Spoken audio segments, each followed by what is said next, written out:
Doctor साहब, मखसूस नशिस्तों के मामले पर सुप्रीम कोर्ट ने इलेक्शन कमीशन की दरख्वास्त पर वजाहत कर दी है। इलेक्शन कमीशन का वहाम क्या दूर हो गया इस फैसले के बाद? जी, हो तो जाना चाहिए, लेकिन मेरे ख्याल से अभी भी कुछ इलेक्शन कमीशन के में कुछ लोगों से बात हुई तो वो अभी भी इस फैसले को शायद नहीं उन्होंने माना और अभी नोटिफिकेशन नहीं हुआ, या मतलब नोटिफिकेशन से मुराद ये कि उनका ये कहना है कि एक आईनी अदारा है हम भी, और ये जिस तरह से बात मुखातिब हमें किया गया है तो वो मुनासिब नहीं है, और उनका शायद इजलास वगैरह भी पीर को हो रहा है। लेकिन इसमें जो बात है सारी वो ये है कि ये जो अरेंजमेंट है पूरा, ये इतना बड़ा जो भारी पत्थर है जिसमें पूरे मुल्क का एक अदालती निज़ाम, जिसमें एक नई अदालत बननी है, जिसमें जो चीफ जस्टिस साहिबान हैं और बाकी जो उनके मुद्दत तूल पकड़ना है, फिर जजेस का क्या एक जगह से दूसरी जगह, मतलब बहुत ही अजीब सी बात है। लेकिन बहरहाल तरमीम जो है उसको उस पर डिबेट तो होनी चाहिए ना। मेरी बहुत सारे लोगों से बात हुई जो यानी पीपल्स जो हुक्मरान बेंचेस में पीपल्स पार्टी मुस्लिम लीग, सबको कुछ पता। हालांकि ये डिबेट ऐसी है, यानी अदालती मामलात है ना, लॉन्ग टर्म, तो इसको एक तवील अरसे तक जो है इस पे डिबेट होनी चाहिए खुल के कि भाई कैसे होगा कि इसमें बल्कि बार एसोसिएशंस के अंदर भी इस पे डिबेट होनी चाहिए, पार्लियामेंट में भी, और वकला भी इसको देखें तो सही है कि ये है क्या चीज़। भाई एक नई अदालत बननी है, अदालतें ख़त्म होनी है, कोई मतलब कैसे, उसमें क्या है 22 नुकात, और उसमें फिर तरतीब क्या होगी, कैसे होगा। खाली चीफ जस्टिस साहिबान का है, सारे जज साहिबान का है, क्या वो हाई कोर्ट के जज साहिबान का भी है, क्या सेशन कोर्ट के अंदर भी कुछ, मतलब एक उभाम है जिसका किसी को कुछ नहीं पता। वो ऐसे लगता है कि जैसे कोई डब्बा सा कहीं से आएगा, उसको उसमें सब अंगूठे लगाएंगे, और मतलब किसी को कुछ भी नहीं पता। कि होता है ना कि एक खुल के बात करते हैं कि भाई ये जो है ये बस होता जाएगा शोर हो में, और उसमें एक पास दूसरा पास तीसरा पास, ये था प्लान। तो मेरी बात, मैंने उससे यही कहा, मैंने कहा जो बात ये कि इसको खुल के जो है ना, इसको आप डिबेट करें। देखें, मैं यहाँ पे एक थोड़ी सी बात करके और फिर इससे निकलता हूँ कि और बहुत सारे अहम, ये तसादुम से बचना चाहिए और ये आपस में बैठ के अफ़ाम तफ़हीम से मामलात को हल करें। देखें 1997 में जब 97 का जो इलेक्शन था, उसके बाद ये हुआ था कि नवाज शरीफ साहब उसमें 2/3 मेजॉरिटी थी उनकी पार्टी की। तो नवाज शरीफ साहब जो हैं उन्होंने उसके बाद जो है वो मतलब मुख्तलिफ तरमीम की, उनके पास अथॉरिटी थी। बेनज़ीर भुट्टो साहबा को बहुत कम सीट्स मिली थी उसमें, या दी गई थी, या जो भी कहें आप, क्योंकि वो इलेक्शन जो है ना वो एक अजब सूरत हाल में मुनक़िद हुआ था, बल्कि असम्बली ही एक अजब अंदाज में टूटी थी। और वो जो है वो फारूक गारी साहब अल्लाह उनके मग़फ़िरत फरमाए, उन्होंने वो असम्बली जब डिज़ोल्व की थी, उससे पहले मुर्तज़ा भुट्टो का वाक़या पेश आया था। मुर्तज़ा भुट्टो शहीद हो गए थे कराची में, और बहुत सारे वाक़या, और जो सजाद अली शाह साहब के साथ एक तनाज़ा खड़ा था। तो बहुत सारे मामलात में जो है फिर यहाँ पे जो है वो प्रॉपर जिसे कहते हैं ना एक साजिश हुई, और वो उनकी हुकूमत डिज़ोल्व, यानी साजिश मुराद ये कि लगारी साहब के साथ भी मुस्लिम लीग नून के, मैं उसमें नहीं जाना चाह रहा, बहुत से लोग बहरहाल मिल मिला के वो एक हुकूमत डिज़ोल्व हो गई। उसके बाद 2/3 से आ गए, और उस वक्त जो है वो मलिक मिराज खालिद साहब मरहूम की जो है हुकूमत थी, और उसमें इत्तेफाक से अकाउंटेबिलिटी के हमारे नजम सेठी साहब भी वज़ीर भी थे उसमें। एनीवे, और भी उसमें बड़े जो अच्छी काबीना थी वो, लेकिन वो इलेक्शन जो था उसमें नवाज शरीफ साहब जीत गए। अच्छा, अब नवाज शरीफ साहब जब जीत गए तो नवाज शरीफ साहब ने उसमें 3-4 इश्यूज़ हुए उसमें, यानी 97 से लेके 99 तक के जो 2 साल हैं वो अजब एक टर्मोइल है। एक तो कारगिल है ना, उसको तो आप एक तरफ करें, लेकिन उससे पहले जो है वो सजाद अली शाह साहब वो वाक़या हुआ जो कि सुप्रीम कोर्ट वाला वाक़या हुआ। फिर उसके बाद फारूक लगारी साहब कम वो मतलब अपनी जगह से गए, और फिर जो है वो ये हुआ कि जहांगीर करामत साहब का भी दरमियान में वाक़या हुआ, और उसमें ये हुआ कि नवाज शरीफ साहब ने फिर उसमें तरमीम कर ली और 58(2) भी उसमें से ख़त्म हो गई। अच्छा, 58(2) भी ख़त्म हो गई, और वो 58(2) भी ख़त्म होने से ये हुआ कि अब अगर हुकूमत ने जाना है तो हुकूमत जाने का कोई कानूनी तरीका नहीं है, आइनी तरीका ख़त्म हो गया। तो फिर मुशर्रफ साहब खुद आ गए, सही।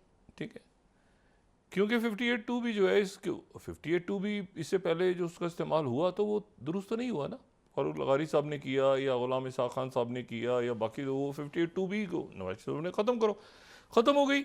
वो बफर ख़त्म हुआ तो मुशर्रफ साहब खुद आ गए।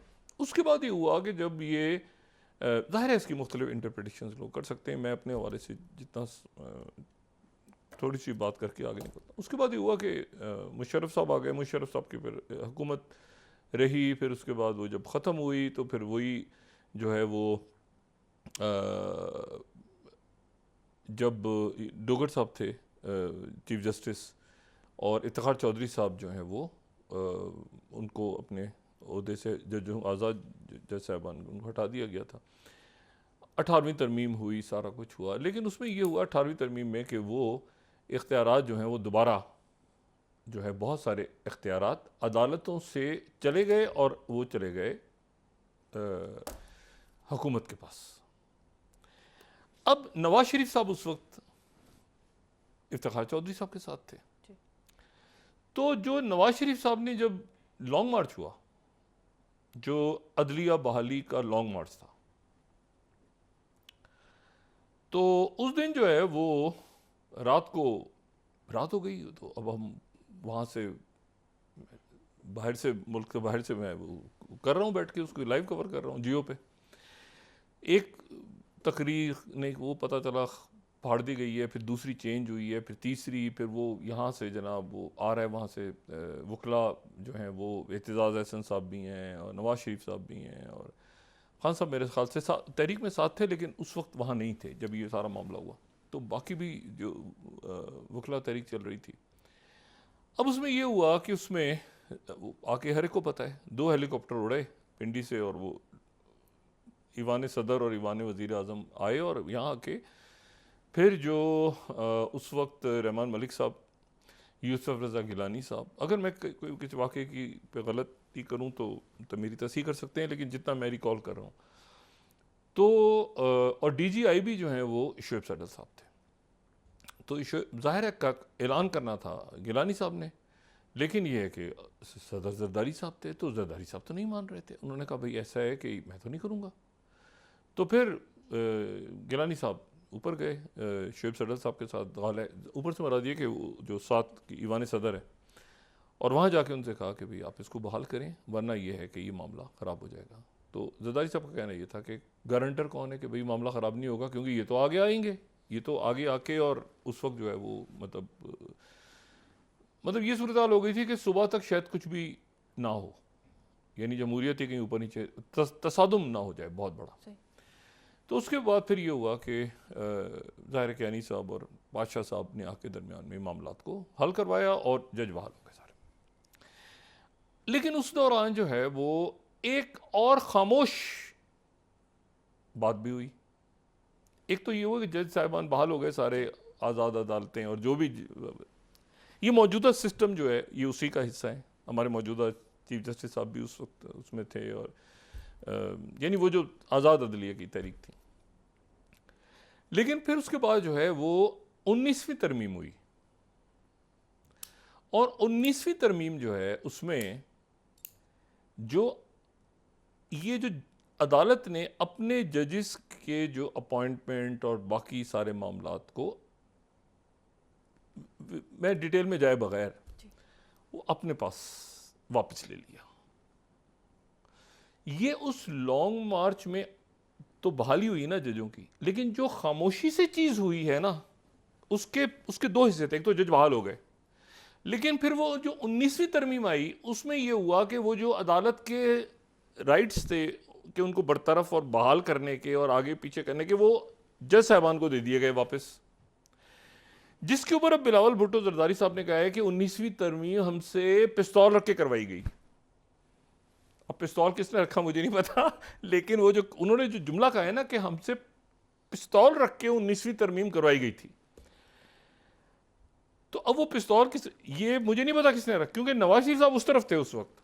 नवाज शरीफ साहब जो हैं वो तो वकला के साथ थे, ठीक है, और जो जजों की बहाली और बरतरफी का जो इख्तियार था, भाई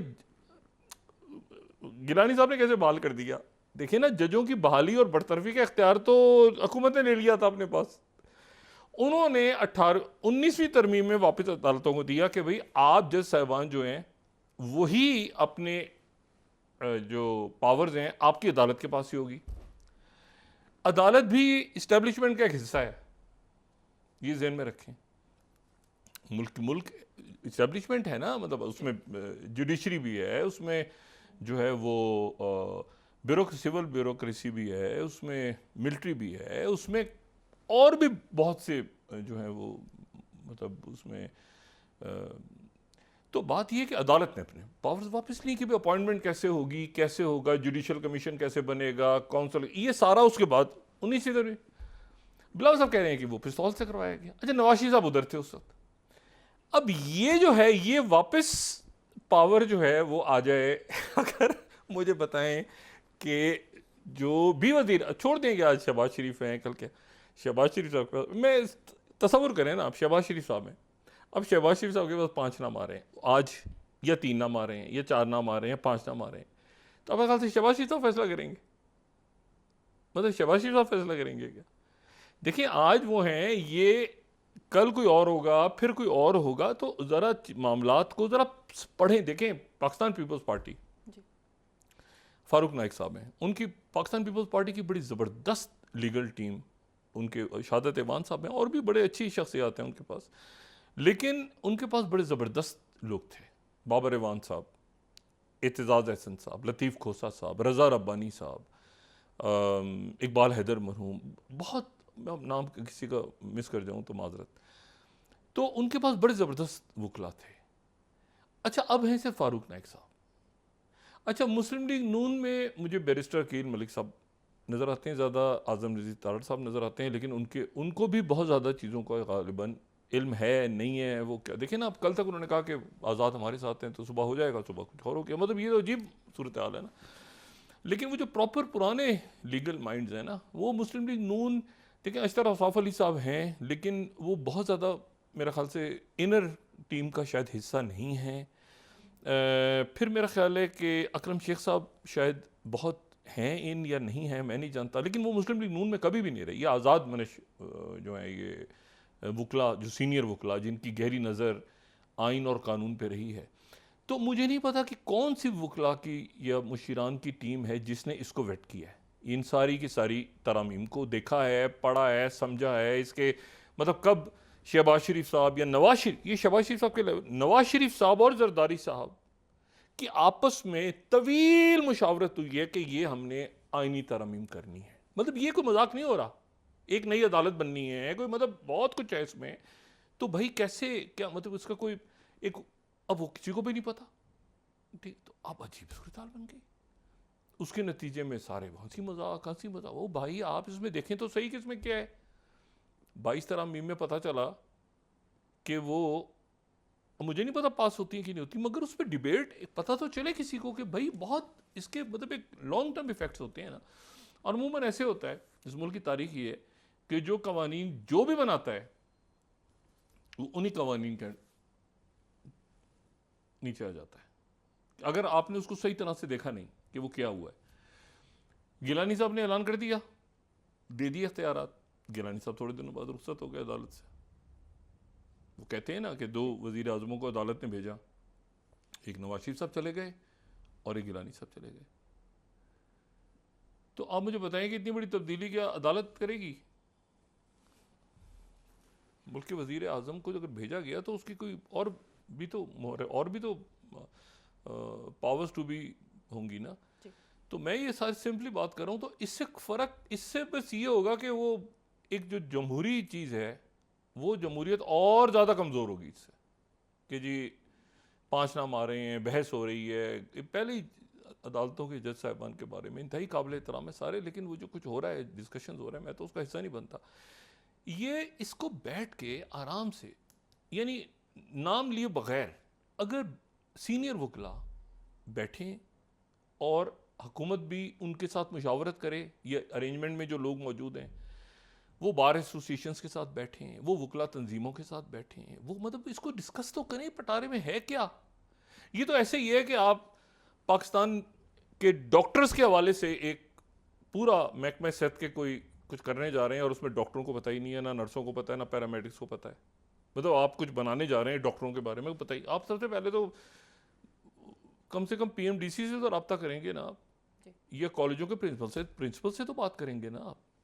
तो अब उसमें अजीब, तो ये मेरा सिर्फ ये है कहने का, या बिल्कुल आप पुलिस की रिफॉर्म्स करनी है आपने, तो पुलिस की रिफॉर्म्स आप कर रहे हैं और पुलिस ऑफिसर्स उसमें है नहीं शरीक, रिटायर्ड या मतलब ये इस तरह नहीं होता। मुझे नहीं पता कि ये शायद अगले हफ्ते फैसला आ जाए तफसीली, जो यहाँ इस्लामाबाद में बात चल रही है। तो ये अब वो उधर वो 19 तरमीम में वो वहाँ थे। ये जो जब इफ्तिखार चौधरी साहब के बहाल हुआ है, अदालतें बहाल हुई हैं, अब बिलावल साहब ने कहा ना कि हमसे पिस्तौल पे करवाई गई थी 19 तरमीम, तो वो जो है वो उस वक्त तो अब ये है सारा, यानी इख्तियारात जो हैं जज साहिबान के वापस एग्जीक्यूटिव के पास आ जाएं। तो अगर एग्जीक्यूटिव के पास आ जाए तो पता चला कि अच्छा मुझे बताया ना 5 जज साहिबान हैं, 4 के नाम आ गए, मैंने किसी एक को चीफ जस्टिस बनाना है,